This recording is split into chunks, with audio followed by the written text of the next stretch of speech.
Moro! Ahti on ollut tänään antelias. Ahkiossa on tommonen 70 kappaletta. No ei nyt mitään hirveen isoa, mut tämmöstä passelia pannukalaa. Ja mä nyt ajattelin, että toi riittää mulle, niin käytetään tässä kun on nätti päivä ja hyvä keli, niin höpötellään vähän tällaisesta aiheesta kuin pallokaikuluotaimet pilkkikäytössä. Mulla on itselläni Deeper Pro Plus 2, minkä mä ostin tammikuun alkupäivinä, kun oli tiedossa reissu vähän isommalla järvelle ja siitä piti saada kaikki irti sitä reissusta. Niin mä itse harrastan paljon rantakalastusta, niin tää on myös siihen äärimmäisen kätevä, heitettävä kaikuluotain. Mut se tosiaan vähän mietitytti silloin, kun mä tilasin tämän laitteen, että miten nämä pilkkikäytös toimii. YouTubessa ei suomenkielistä videota varmaan näistä olekaan, missä syvä luotaavasti käydään pallokaikui läpi näissä hommissa, mutta eiköhän siirrytä aiheeseen. Elikkä, mulla on toi Deeperin Pro Plus 2 ja millainen mun setuppi on. Mä käytän mun päätelaitteena screeninä Oukitel K10 puhelinta. Tässä on 10 000 mAh akku, se kestää semmosen 3 täyttä päivää pilkkireissulla ja pakkana ei oikeasti hirveästi vaikuta näihin vehkeisiin. Tää on kyllä varsin soiva peli, jos puhelinta meinaa näihin hommiin. Puhelin mulla yleensä on kolmijalalla. No tällä hetkellä se kolmijalka on siinä kameran alla.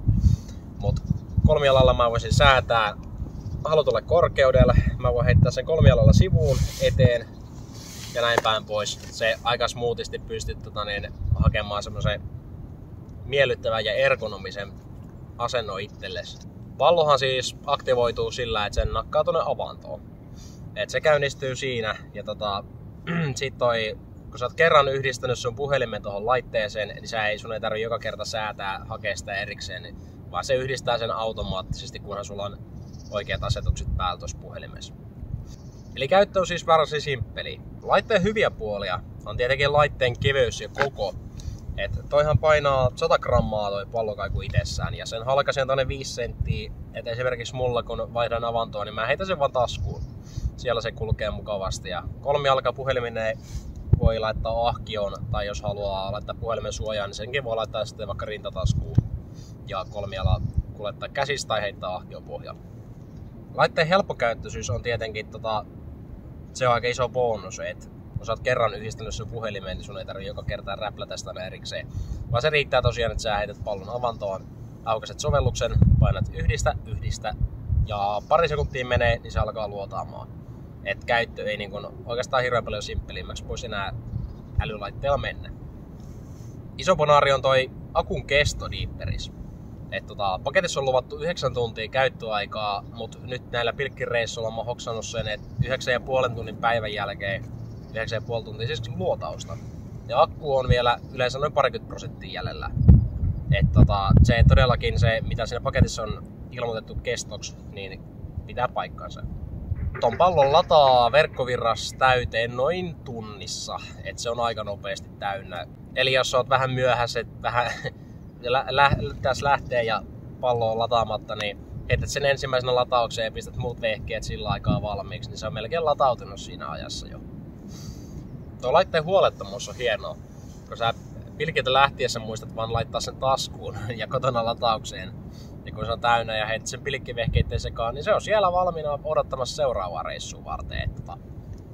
Ei tarvi hirveästi säätää mitään.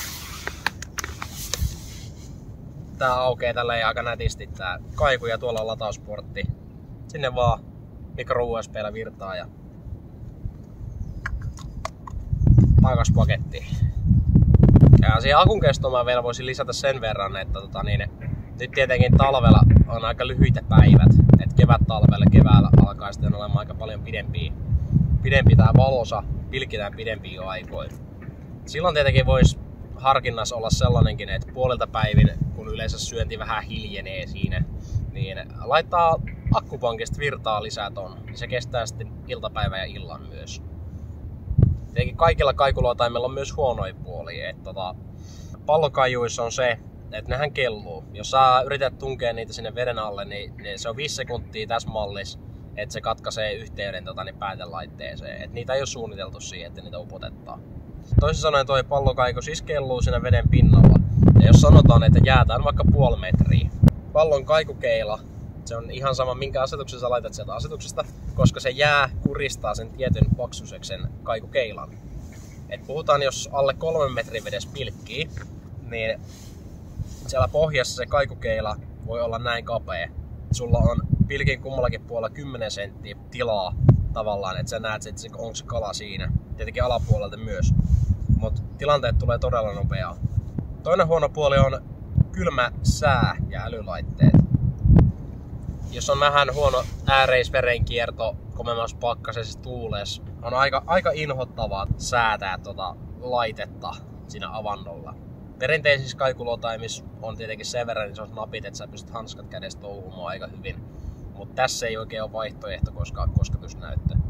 Et aivan hurjimpia kelejä miettien, niin ehkä se perinteinen kaikuluotain on niin kuin helpompi tavallaan. Toinen on se, että tämä pallokaiku, kun se käy siellä avannossa, se nostetaan pois ja ne dipataan sinne, niin siihen kertyy sellainen jääkerros tämän kaiun ympärille ja se tarvii välillä sulattaa pois, että se ne kaiku toimii normaalisti. Se lähettää hyvän signaalin ja ettei nämä anturit täältä pohjasta jäädy. Voitaisiin käydä katsoa, jos löydettäisiin jostain kalaa vähän ruudulle, niin miltä se kaikukuva näillä vehkeillä näyttää.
Millaisen arvosanan mä sitten antaisin tälle kaiulle?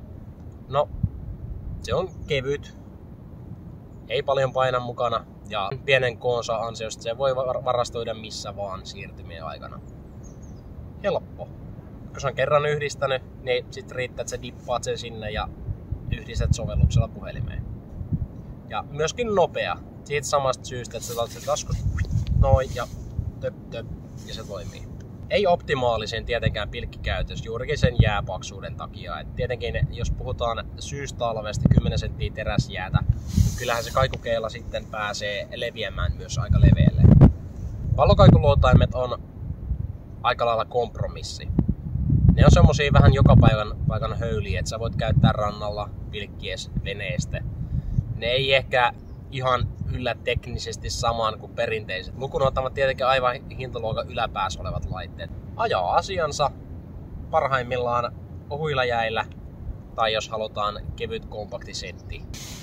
7/10. Jos tykkää kevyestä setistä, mikä kulkee helposti mukana ja on nopea käyttää, niin bueno. Tää on toiminut hyvin mulla. On kalat löytynyt. Ne tarvittavat tiedot, mitä sä tarvit pilkkikaiulla, niin ne saa myöskin pallokaikuluotaimella. Joo, tässäpä tää video olikin näin niin kuin pääpiirteittäin, että kiitoksia katsomisesta, kireitä kanssakalastajille. Palataan seuraavan videon parissa. Moro!